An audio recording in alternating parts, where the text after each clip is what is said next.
Hello guys, and welcome back to Sovets Gaming, and this is my full, well, as full as I can make it, review of my new gaming laptop, the Gigabyte P37x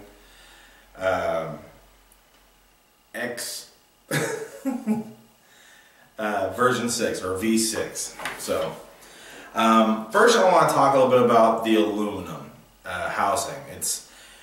It's cool to touch, it adds a little bit of rigidity to the product, which I really like, and it definitely gives it a cool touch. One bad drawback that I wasn't a fan of is that it attracts the oils from your skin, so handling it and everything else, it's going to leave some marks. But it looks awesome. And let me go ahead and get rid of some of this stuff right quick. Okay. And even the IPS panel is plastic on this side, built-in webcam. And I don't know if you can see that yet, but you can see even at this viewing angle, you should be able to see mostly what's on the screen, thanks to the IPS panel. And so the aluminum extends to the face of it right here, and it offers an excellent cool to the touch feel. Now, if you don't, as long as you don't mind those fingerprints, as I mentioned earlier. The cooling on this is definitely adequate for a higher performance gaming machine such as this, and is noticeable even with the rest area of the keyboards. It stays cool to the touch. The backlit keyboard is nice. It's adequate enough. It's not RGB or anything like that. It's just white backlit, which is nice for when you want to game in low lighting or even with the lights off, and the only light you have is from your IPS panel. And so that's nice. You can still see what you're doing in the dark. Especially for all your online gamers that are ready to go on a raid in World of Warcraft or EverQuest if you're old school, you know. The chiclet keyboard is what you'd expect from just about any laptop on the market today. There are a handful out there that have different style keyboards and different chiclet style keyboards. I've even seen a couple that have mechanical keyboards, which is really cool. But you're going to pay a premium to get that laptop thin mechanical style keyboard. Now, let's see. Now, a bonus is the fact that it's, because of the 17.3-inch display, IPS full HD resolution, thanks to the size of its panel, you know, the keyboard is also large enough to incorporate a 10 key, which is a bonus. Now, because it is more compact than your standard size keyboard, it does take a little getting used to, especially, let me show you right here. Especially over here, you know, after you get to where the arrow keys are. The arrow keys, instead of the 10 key being separated by a small margin to have your delete, home, page up, page down buttons, is smushed together. So if you're not, until you get fully used to this keyboard, when gaming you may accidentally hit a 0, 1, or 2 or the shift key instead of one of the actual intended arrow keys. But it's not necessarily a deal breaker. Now the macro keys over here is another awesome addition. You see right now that it is green, but pushing it, it changes color. Now the reason why it changes colors is because you can change between 5 different 5-key sets that are each programmable. Right now I've only programmed 2. One to start streaming, one to start recording when I'm creating gaming videos. But because each one of these can be programmed 5 different ways, it gives you 25 additional macro keys. You don't have to do crazy key combinations to pull off one specific task. Excellent for me since, you know, with content creation and editing and everything, it comes in handy to be able to do quick keys instead of having to, you know, go up to the menu, drag down what you want to do, copy, cut, paste, shift, color adjustment, etc., etc.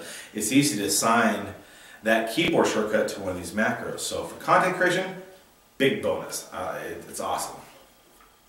Now the battery life, they advertise that it's good for like 6 hours.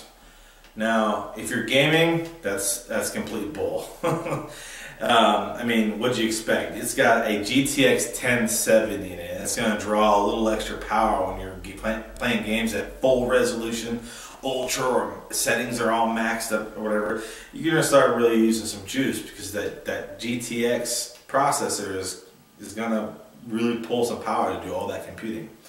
So in my experience over the last 2 weeks, I usually use it mostly with it plugged in, but I have done some things with it when it has been on battery only. And in my experience, I've gotten between 2 and 5 hours, depending on what I'm doing. If I'm just general browsing or typing something up or browsing the web, no video or anything like that, I've gotten 4.5, 5 hours out of it before I've needed to plug it in. Now, gaming on the other hand, since I'm a truck driver, I do that in my off time, and I want to make sure I get enough sleep. So that 2-hour range that I have to really tinker around before trying to get my 8 hours of sleep, depending on what I'm playing, and if I'm streaming or if I'm recording a video or editing video or encoding video, about 2 hours, 2.5 hours, depending on how demanding the task is that I'm doing or the game that I'm playing at that given time. So it's not a deal breaker, but keep in mind, this laptop is super thin and it's quite powerful, especially for the price point. Now, we talked about graphics, so the GTX 1070 of this is more than enough to handle most of your AAA titles that are out right now. I'm sure some are more demanding than others, so on those particular games you might not be able to play at ultra. But, you know, high settings at full HD is fine. Now, there was the option for the 4K resolution display, but, well, that's going to, I think that ranges, you know, jumping from full HD to 4K, you could be seeing a price increase between $200 and $600, depending on the size and the brand and type of actual panel that you're dealing with. This hasn't had any problems playing any of the games that I've so far thrown at it, and I don't expect to have any other problems. Now, while the minimum requirements for using the HTC Vive is the 1060, they've talked about adding the 1050, so that's not officially listed, so we're not going to talk about that. Now, this is at the 1070, so I figured why go to the low end when we get right in the middle? And because of the 1070, playing VR is excellent. You know, in some cases I've had better experience on this than I had with my desktop, and this thing's portable. I mean, it does awesome. There's no sharing. I haven't experienced sharing, any stuttering, or anything that some people may have experienced with the HTC Vive, with, you know, different types of stuttering and everything else that can cause you to get, you know, motion sickness using the headset. I haven't experienced that on this. And I've played, you know, some of the simpler games like Space Pirate Trainer and Google Earth VR, which doesn't really do a whole lot. But I've played Arizona Sunshine on this without a problem. It runs smooth. It's very responsive. In fact, I've had some minor issues on my desktop that I've used. It's only got 970. And I don't know if it's because of all the other software that I'm using. That could be. But playing here, where I've played most of my VR content, it would have some minor stuttering issues in certain areas. But I haven't experienced that with this. Maybe because it's not fully loaded with everything and all my video editing tools that I use on a regular basis. So, and the fact that I can easily just fold this laptop up and take it up with me wherever I want to go to set up my VR is a huge bonus. Now, that was one of the primary, well, first, I don't really know where I'm going to place it. The top priority or the second priority reason for buying this laptop. Now, I love that they give you the option to swap out the optical drive down here to add additional storage. Let's go ahead and close this. The fact that you can swap out the optical drive, because most of the other gaming laptops that have a similar price point don't come with an optical drive. And that, for me, is kind of a deal breaker, because your external drives aren't going to be as fast as a one that's built in. Are we powered up? Okay, yeah. So here, let me show you this real quick. I mean, this is awesome. the fact that you can swap this out. This one came with an adapter that's empty right here in the middle that allows you to snap in an SSD or another laptop sized hard drive and plug that in its place. I think what would make this even cooler, I don't think there's any way for this laptop to support it, but if you could like get an extra battery and slap in there, that would have been even cooler. So, but the fact that I can swap that out for additional storage because out on the road, I'm not using an optical drive. If I want to watch a movie, there's Netflix, there's Amazon Video, you know, I don't know, all these other streaming services. So I don't watch DVDs all that often, or Blu-rays unless I'm at the house. So swapping that out, giving me extra storage out on the road to play more games or do more video content on the road is awesome. And the fact that I don't have to take out a bunch of screws to do it is great because this is your screw. Look, it's unlocked. It's locked. Awesome. Okay, another bonus is that, well, branching off from that, there's even more additional storage. This is equipped with two M.2 slots that are capable, I think they're capable of SATA and PCIe. Don't quote me on that. I hope I'm not inaccurate in that by any way. Let me see, what's it say here? Yeah, it doesn't specify. But the fact that I can have, it's got the 1 terabyte hard drive inside, and I can install a second hard drive in the optical bay by using the included adapter, not an extra accessory. It was included. And only one M.2 slot is currently being used, and I have one more available if I want to add even additional storage. That is awesome. And you can access, I don't know if you can access the M.2 here because I haven't opened this up yet because I don't feel like tearing apart my new laptop just yet because I don't need to expand the storage, but you can access at least the memory right there. Maybe the M.2 is there, I'm not sure. I don't think it is. I can't see any place where it be, but there's from what I can see right here, I have 16 gigs of memory in it, which is another awesome deal, especially at the price point of this particular laptop. I can see right through the little cooling vents right here that there's a spot for another memory DIMM. If I want to add another 16 gigs, you may have a total of 32. Awesome. Expandable, expandable, expandable. Let me see. So yeah, you can expand the memory, you can expand the storage with the M.2 slot. I haven't decided if I'm going to do that yet, but now down to the wire. Why did I pick this one versus instead of getting maybe an MSI or Alienware or even one of the new Acer Predators? It's really quite simple. I spent a couple weeks browsing, double checking, rechecking, triple checking, and browsing so many different other gaming laptop options. And it seemed like with all of them,